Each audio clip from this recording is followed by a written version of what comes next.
Oins tes yeux d'un collier afin que tu vois, Apocalypse 3,18. Lorsque notre vue baisse, nous avons besoin de lunettes. Après 40 ans, en général, tout le monde a besoin de lunettes afin d'y voir plus clairement.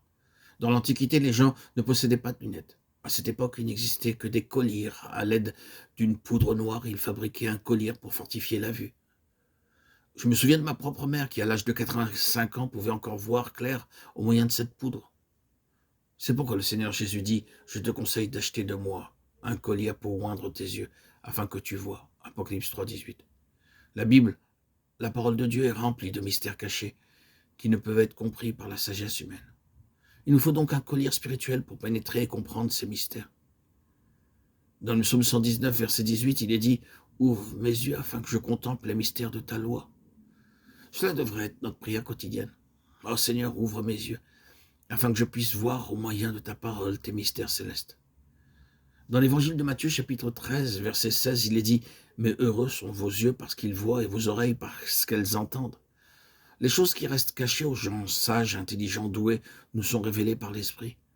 C'est la raison pour laquelle l'apôtre Paul prie pour les chrétiens d'Éphèse, qu'il illumine les yeux de votre cœur pour que vous sachiez. Éphésiens 1, 18.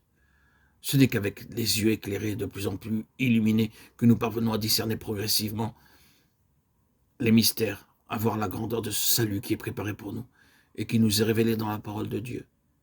Dans ce but, nous avons besoin d'un collier spirituel qui nous rendra capables d'y voir plus clairement. Moi, je reprends, je châtie tout ce que j'aime.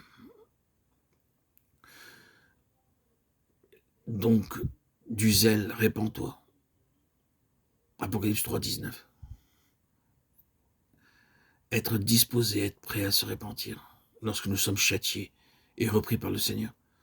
Chacun de nous fait des fautes. Il nous arrive à chacun de commettre des fautes à certains moments.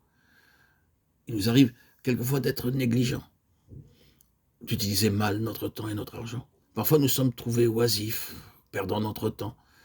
Ces trois choses sont particulièrement nocives. C'est pourquoi, pour toutes ces choses, il nous faut être repris, châtiés, corrigés par le Seigneur.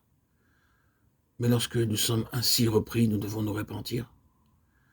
Il nous est dit au chapitre 12 de l'Épître aux Hébreux, à partir du verset 5, « Et vous avez oublié l'exhortation qui vous est adressée comme à des fils.